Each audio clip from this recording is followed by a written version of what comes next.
Hey Steve, I'm Casey. And I'm Jake. And we're about to show you a game that combines history with humor. Yep, it's got a ton of hilarious ways to die. Joining us is the game's solo developer, John. John, thanks for taking the time. Thank you for letting me talk about it. I think the first question we're going to ask is probably similar to something people might have in their minds if they go and they read the description of the game. They're like, oh my gosh, this looks super cool. It's an 8-bit game.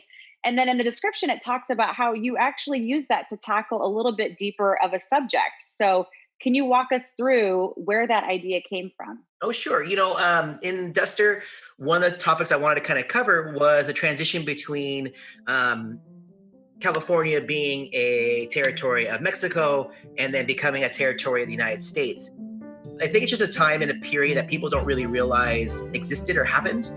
The gold rush was actually a pretty miserable time for most of the people who were locally living there. And so I wanted to write something in terms of a game that kind of talked about maybe something a little more personal. And I thought that one of the best ways to do that was a Western.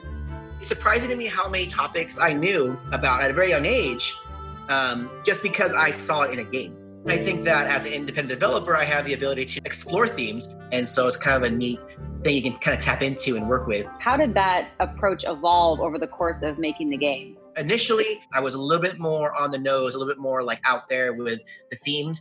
I don't think people really were receptive. And I think that's really the key word is how receptive are people to information that might be difficult for some people. And so I kind of scaled it back after that.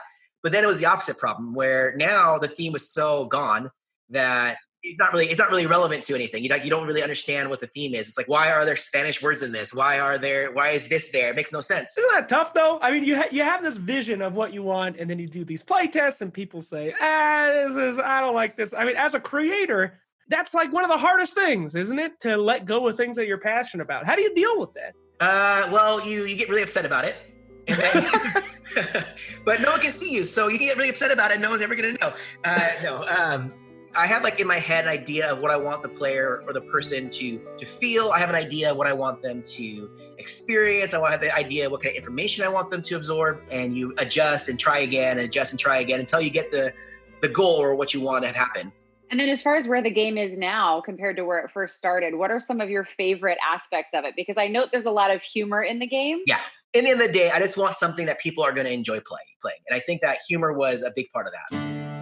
You're playing at this really tense moment and you die and it's like you're really upset, and then a tombstone pops up and it says something funny about the way you die. And I feel like just kind of watching people play it, that the humorous moments made it easier to just keep playing. Yes.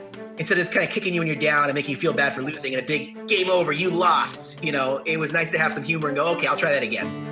I love the little sidekick. I love the sarcastic bird that is talking smack to you the whole time. Any inspiration for that? Do you have a sarcastic bird in your life that's been, actually, I kind of want a bird. I've actually been thinking about that. Feels like it's a good pet. But anyways, I had experimented previously with a little game that had a sarcastic sidekick. And I literally was like, you know what? That was a really fun project. It didn't pan out, but that was really fun. Like, I really like that. So I want to kind of pull that in. So instead of having your sidekick just kind of like tell you, oh, look over here, it's a chest, open it up. What if the bird just kind of made fun of you the entire time? That would be a lot more fun. Well, thank you so much. And we wish you all the best of luck. And we hope to chat with you sometime soon. Okay, thank you.